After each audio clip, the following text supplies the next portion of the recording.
Clip number 726۔ اس clip میں آپ انشاءاللہ قرآن پاک کی سورہ بنی اسرائیل کی آیت نمبر 94 سے لے کر 98 تک کی تلاوت، ترجمہ اور تفسیر قرآن صراط الجنان سماعت فرمائیں گے۔ بسم اللہ الرحمن الرحیم۔ ترجمہ: اللہ کے نام سے شروع جو نہایت مہربان رحمت والا ہے۔ وما منع الناس ان يؤمنوا اذ جاءهم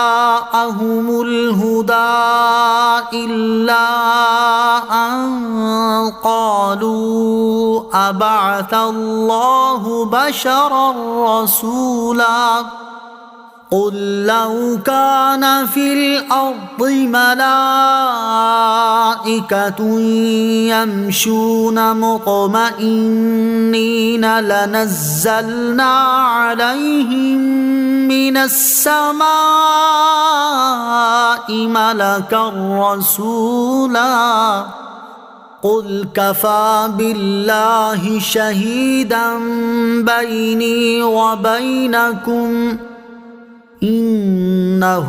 کان بعبادہ خبیرا بصیرا۔ ترجمہ: اور لوگوں کو ایمان لانے سے ان کے پاس ہدایت آ جانے کے بعد اسی بات نے منع کر رکھا ہے کہ وہ کہتے ہیں کیا اللہ نے ایک آدمی کو رسول بنا کر بھیجا؟ تم فرماؤ اگر زمین میں فرشتے ہوتے جو اطمینان سے چلتے پھرتے تو ہم ان پر آسمان سے کسی فرشتے کو ہی رسول بنا کر بھیجتے۔ تم فرماؤ میرے اور تمہارے درمیان اللہ کافی گواہ ہے، بے شک وہ اپنے بندوں کی خبر رکھنے والا اور دیکھنے والا ہے۔ این یؤمنو کہ ایمان لائیں۔ ارشاد فرمایا حالانکہ لوگوں کے پاس ہدایت آ چکی ہے مگر انہیں صرف اس بات نے ایمان لانے سے روک رکھا ہے کہ وہ یہ کہتے ہیں کہ کیا اللہ تعالیٰ نے آدمی کو رسول بنا کر بھیجا ہے؟ یعنی وہ لوگ رسولوں کو بشر ہی جانتے رہے اور ان کے منصب نبوت اور اللہ تعالیٰ کے عطا فرمائے ہوئے کمالات کے معترف نہ ہوئے۔ یہی ان کے کفر کی اصل وجہ تھی اور اسی لیے وہ کہا کرتے تھے کہ کوئی فرشتہ کیوں نہیں بھیجا گیا۔ اسی کا جواب اگلی آیت میں دیا گیا، لو کان فی الارض ملائکہ، اگر زمین میں فرشتے ہوتے۔ کفار کے جواب میں نبی کریم علیہ الصلوۃ والسلام کو اللہ عز و جل نے فرمایا کہ تم ان سے فرما دو گے اگر انسانوں کے بجائے زمین میں صرف فرشتے رہائش پذیر ہوتے جو یہاں چلتے پھرتے تو ہم ان پر آسمان سے کسی فرشتے کو ہی رسول بنا کر بھیجتے۔ لیکن جب زمین میں انسان بستے ہیں تو رسول بھی انسان ہی بنایا جاتا ہے۔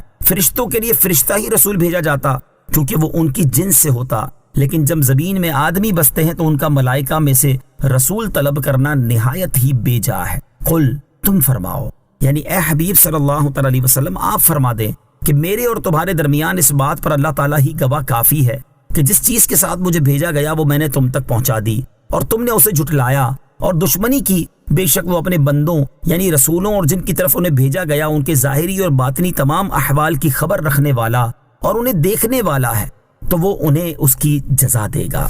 وَمَن يَهْدِ اللَّهُ فَهُوَ الْمُهْتَدِ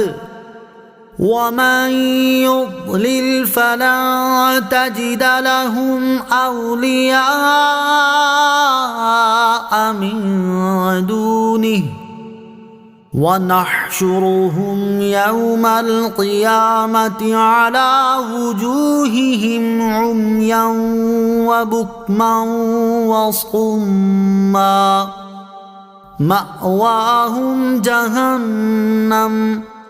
كُلَّمَا خَبَتْ زِدْنَاهُمْ سَعِيرًا ذَلِكَ جَزَاؤُهُمْ بِأَنَّهُمْ كَفَرُوا بِآيَاتِنَا وَقَالُوا أَإِذَا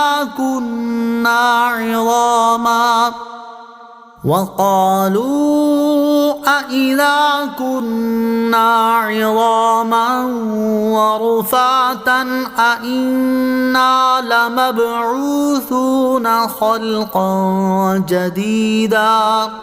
ترجمہ: اور جسے اللہ ہدایت دے تو وہی ہدایت پانے والا ہوتا ہے، اور جنہیں وہ گمراہ کر دے تو تم ہرگز ان کے لیے اس کے سوا کسی کو مددگار نہ پاؤ گے، اور ہم انہیں قیامت کے دن ان کے منہ کے بل اٹھائیں گے اس حال میں کہ وہ اندھے اور گونگے اور بہرے ہوں گے۔ ان کا ٹھکانہ جہنم ہے، تو ہم ان کے لیے اور بھڑکا دیں گے، یہ ان کی سزا ہے اس سبب سے کہ انہوں نے ہماری آیتوں کا انکار کیا اور کہنے لگے کیا جب ہم ہڈیاں اور ریزہ ریزہ ہو جائیں گے تو کیا ہمیں نئے سرے سے پیدا کر کے اٹھایا جائے گا؟ وَمَن يَهْدِ اللَّهُ فَهُوَ الْمُهْتَدِ، اور جسے اللہ ہدایت دے تو وہی ہدایت پانے والا ہوتا ہے۔ اس آیت میں اللہ تعالیٰ نے اپنے حبیب علیہ الصلوۃ والسلام کو تسلی دیتے ہوئے ارشاد فرمایا، اے پیارے حبیب صلی اللہ تعالیٰ علیہ وسلم، جسے اللہ ہدایت دے تو وہی ہدایت پانے والا ہوتا ہے، اور جنہیں وہ گمراہ کر دے تو تم ہرگز ان کے لیے اس کے سوا کسی کو مددگار نہ پاؤ گے، اور ہم انہیں قیامت کے دن ان کے منہ کے بل اس حال میں اٹھائیں گے کہ وہ جس طرح دنیا میں حق دیکھنے کی بصیرت نہ رکھتے تھے، حق بات بول نہیں سکتے تھے